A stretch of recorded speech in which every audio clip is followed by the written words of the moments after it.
Yon, sa magandang araw muli sa ating lahat mga ka-extra.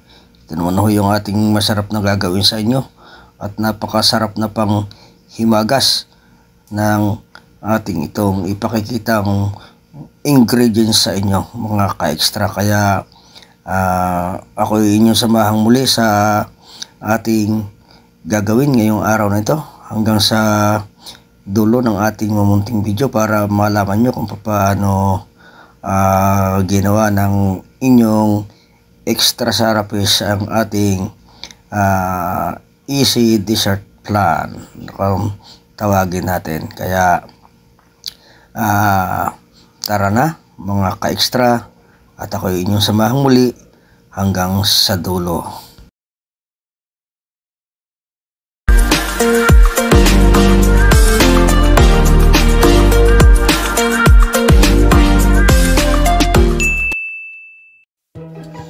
At yan na nga, tayo mga magsimula na mga ka-extra.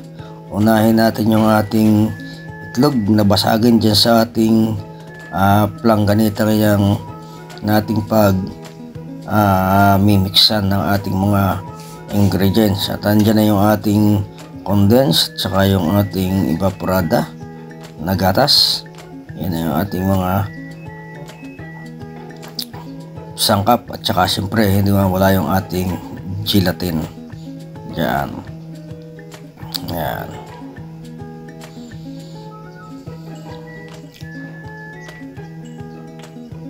Matapos naman nating mabasag lahat yung ating itlog, yan, lagyan natin ng 2 kutsara ng gelatin. Yan.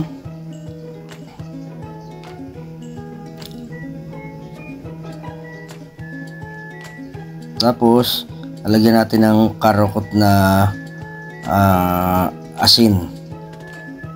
Ayan.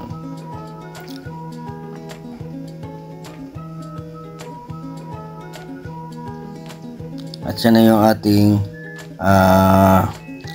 yung evaporada. Sangkap yung ating inilagay dyan. Ayan. Tapos yung ating condense ilalagay na rin natin. Yan, isang 1/4 na condense sa ating ilalagay dyan. Yan.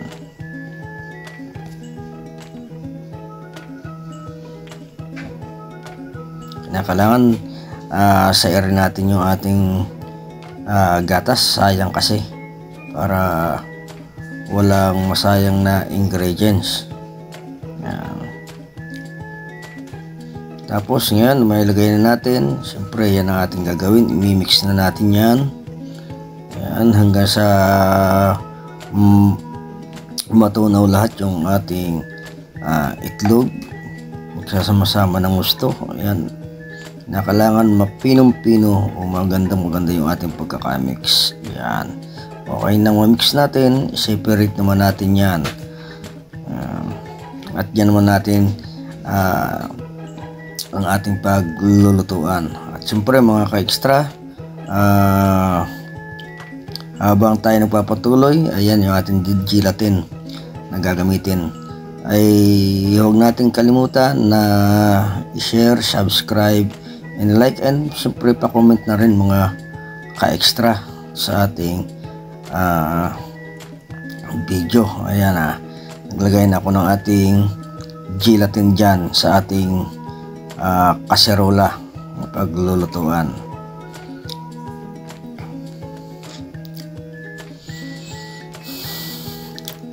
Tapos ayan yung ating condense, ilalagay na rin natin dyan. Lalagyan na uli natin yung ating evaporada. Nakakala ko condense na yung ating ilalagay. Ayan.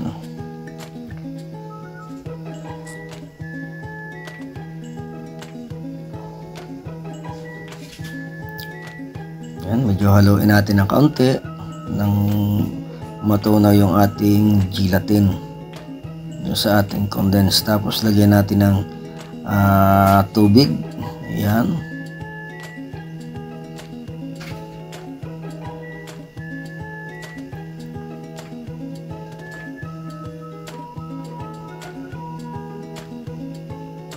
Walang natin, okay na yung ating pagkakahalo.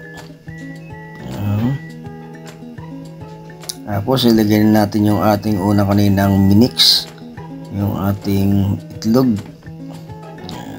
Saka natin muli nating i-mix sa ating nating gagawin para maganda yung ating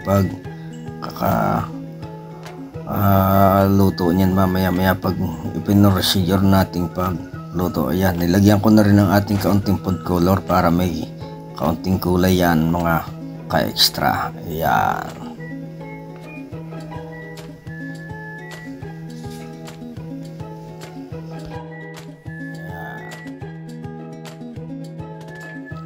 Ating tawagin ay easy dessert plan yung ating gagawin ngayong araw nito mga extra. Kaya sa mga gustong maibig o masarap na maisip na masarap na pang dessert ay ito na ang inyong tutukan mga extra. At yan, nilagyan ko na rin nga pala yun ang ating kaunting pampabango, yung ating vanilla.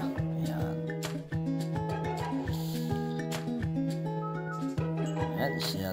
Tapos isinalang ko na sa ating apoy o yung ating kalan. At dyan, habang nakasalang siya, kailangan ay huwag natin siyang tatantana ng paghalo para hindi magkaroon ng tutong yung ating lalim o masunog yung ating ginagawang ito. Masarap na pang dessert mga ka-extra. At saka pwede nyo itong pang negosyo mga ka-extra. Napakadali lang, maliit lang ang ating magiging puhunan dito mga ka-extra. Kaya yan na, huwag kayong malilingat para hindi na kayo malito pagka kayo ay naibig gumawa nito. At saka pala yung ating buong procedure ay ilalagay na lang natin doon sa ating description box, pati na yung ating sunod-sunod ng ating ingredients ng pagkalagay. Yan na, malapit na siyang maluto. Kailangan ay medyo nakita nyo malapot na yan. Ayan, pwede na nyo yung ilagay sa ating hulmahan para doon na natin siya malamigin. Yan na, talagang malapot na yung ating pagkagawa. At yan ay ilalagay ko na doon sa ating bowl. At yan na natin palalamigin sa ating bowl. Ilagay pa natin yung ating konti natitira para walang masayang.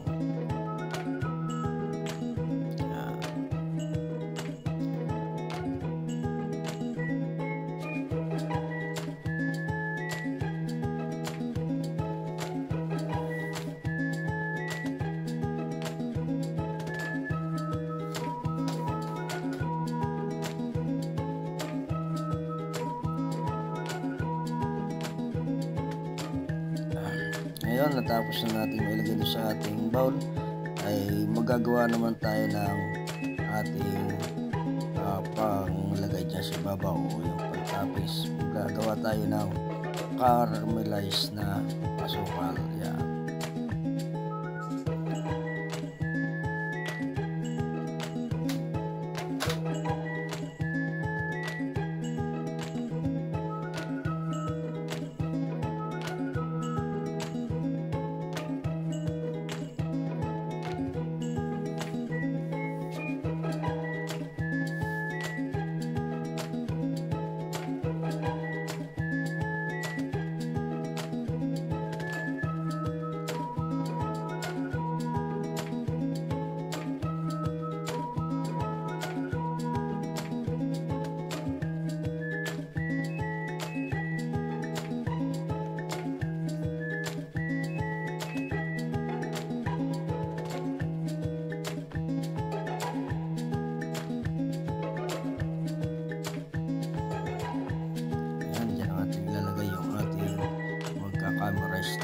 Caramelize ng ating asukal. Gagawin natin caramelize yung ating asukal na yan.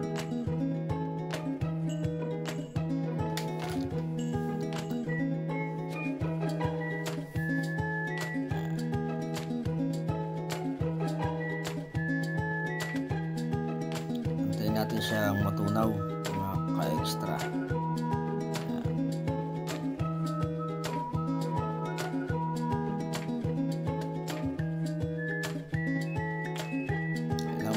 Yan mga ka-extra bago pagtuturo ng ating yan.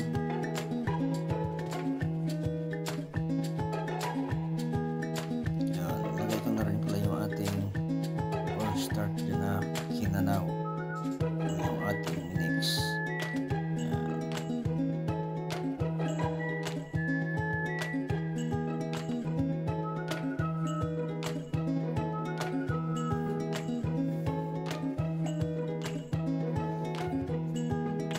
Malapit na siya at pwede na natin yung pagka ilalagay na natin doon sa ating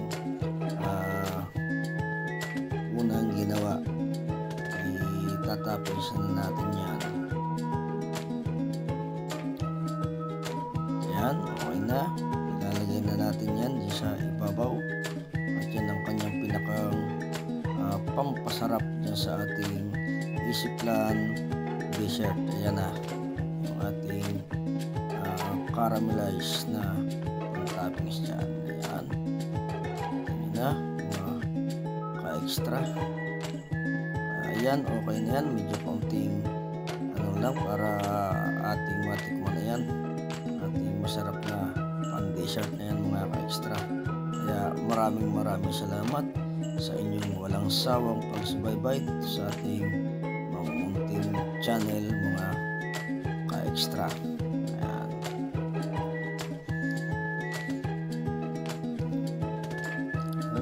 Bukas-bukas pa ang ating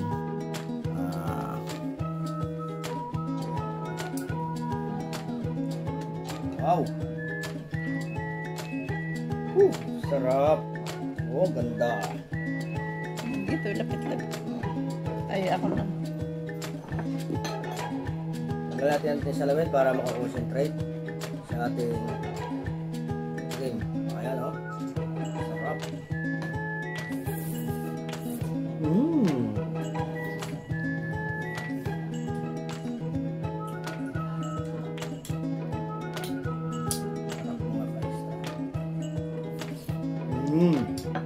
Bos.